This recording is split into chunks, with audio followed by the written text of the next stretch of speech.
इसी बीमारी में जिनको कैटरेक्ट है, ग्लूकोमा है, रेटिनल डिटैचमेंट है, उसकी औषध का नाम है गाय का मूत्र, गोमूत्र। गाय का मूत्र इकट्ठा कर लीजिए किसी बाटली में और उसको रख लीजिए। इसी को एक एक थेम आंख में डालना है, बस सीधे सीधे। गाय का मूत्र, गाय माने देशी गाय, देशी गाय का मूत्र एक एक थेम रोज रात को आंख में डालिए सोते समय। तो 1 से सवा महीने में ये भी आपका कैटरेक्ट ठीक कर देगा, 2-2.25 महीने में ग्लूकोमा ठीक हो जाता है, और 3 महीने सतत डालें तो रेटिनल डिटैचमेंट ठीक कर देगा। 4 महीने लगातार डालेंगे तो चश्मा उतार देगा आपका। बिंदु जो है जी, वो मर्ज हो जाता है या बाहर निकलता है? मर्ज हो जाता है। वो एक्चुअली क्या है, मोतियाबिंद एक तरह से फैट है, वसा है, तो वसा जल जाता है, जल जाता है तो वो वहीं अंदर ही खत्म हो जाता है, बाहर नहीं निकलेगा। जी, छान के अगर गाय बड़ी है जो 3-4 बार मां बन चुकी है, उस गाय का मूत्र लेंगे तो फिल्टर कर लीजिए, और गाय की बछड़ी है तो वो डायरेक्ट भी डाल सकते हैं क्योंकि वो बहुत शुद्ध होता है और काफी कुछ फिल्टर होके जाता है। आंखों के रोग में मैंने इससे अच्छी कोई औषध अभी तक नहीं देखी, गोमूत्र से अच्छी, एकदम tax free, cost free, side effect नहीं है और एक्सपायरी डेट कुछ भी नहीं, हर गली हर गांव में उपलब्ध है। और गाय माता इतनी अद्भुत है कि वो कभी भी मूत्र देने के लिए पैसे नहीं लेती, आप डब्बा लगा दो, भर लो, लेकिन रखने का है कांच की बाटली। तो कांच की बाटली में अगर आप इसको भर के रखेंगे तो ये कभी भी खराब नहीं होता। गोमूत्र 10 साल, 15 साल, 20 साल, 40 साल तक सुरक्षित रखा रहता है, तो उसमें कभी भी जंतु नहीं पड़ते। ऐसा कहा जाता है कि गंगा जल में और गाय मूत्र में कभी भी जंतु नहीं पड़ते, माने गंगा जल की जितनी पवित्रता है गाय के मूत्र की भी उतनी ही पवित्रता है।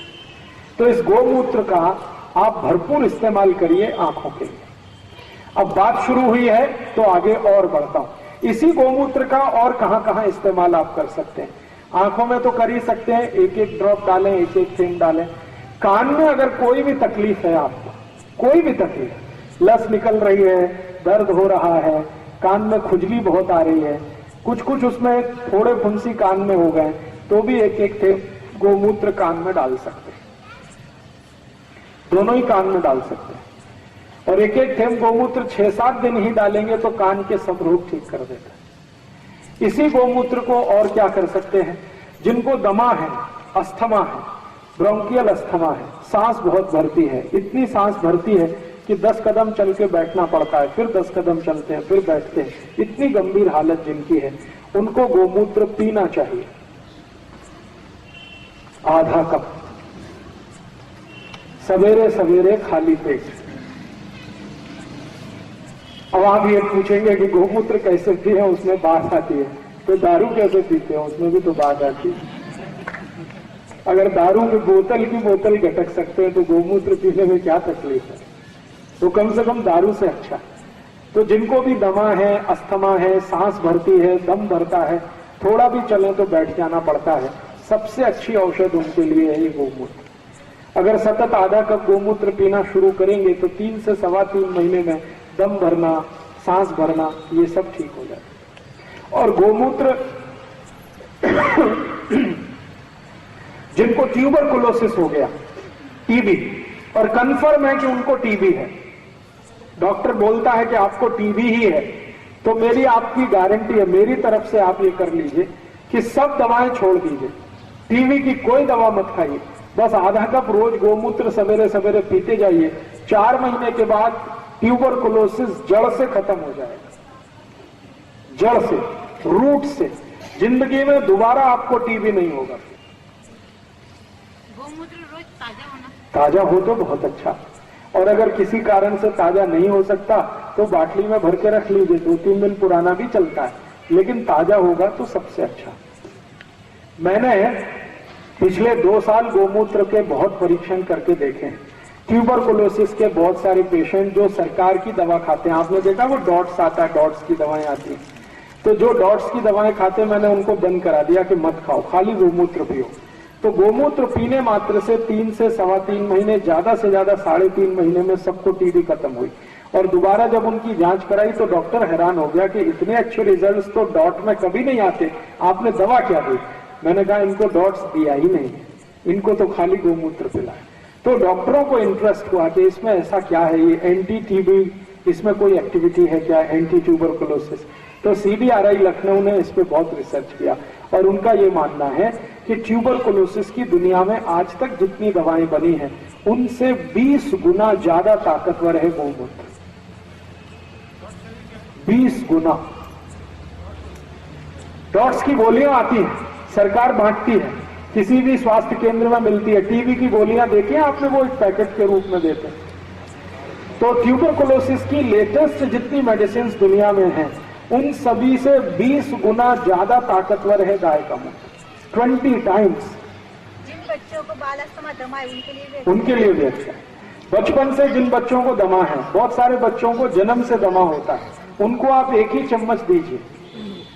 बड़े लोगों को आधा कप, छोटे बच्चों को 1 चम्मच। 14 साल की बच्ची, हाँ दे दीजिए 1 चम्मच, उसको 2 चम्मच तक दे सकते हैं, 14 साल का बेटा या बेटी किसी को भी। तो आप गोमूत्र अद्भुत है, इसको उपयोग करिए दमा में, अस्थमा में, ट्यूबरकुलोसिस में, ब्रोंकियल अस्थमा में। इसी गोमूत्र का और प्रयोग है। मैंने बहुत लोगों को देखा है कि उनको एलर्जी होती है, कई लोगों को कई चीज से एलर्जी होती है। किसी को धूल से एलर्जी है, तो किसी को परफ्यूम से एलर्जी है, किसी को सेंट से एलर्जी है, किसी को अगरबत्ती के धुएं से एलर्जी है, किसी को धूप बत्ती के धुएं से एलर्जी है, किसी को कांग्रेस घास से एलर्जी है, किसी को किसी से एलर्जी है। दुनिया में ये जितने एलर्जी वाले लोग हैं इनकी सबसे अच्छी दवा है गाय का मूत्र। किसी भी एलर्जी के आप मरीज हैं, आप गोमूत्र पी लीजिए, 4 महीने लगातार पी लीजिए, उसके बाद आप एलर्जी टेस्ट कराइए, आपकी एलर्जी ठीक कर देगा, किसी भी तरह की एलर्जी। और ये गोमूत्र किन के लिए काम आता है? शरीर में त्वचा के जितने रोग आते हैं, इचियोसिस है, खुजली हो गई, सोराइसिस है, एक्जिमा हो गया, फोड़े, फुंसी, ये सब तरह के त्वचा रोगों में सबसे अच्छी औषधि है गोमूत्र। कैसे करना? मालिश करना इसकी, और मालिश करके थोड़ी देर के लिए सूर्य प्रकाश में बैठना और उसके बाद स्नान करना। बस इतना ही ध्यान रखना है कि जिनको गोमूत्र की शरीर पर मालिश करने की दवा है, माने जिनको त्वचा का रोग है और गोमूत्र शरीर पर मालिश करना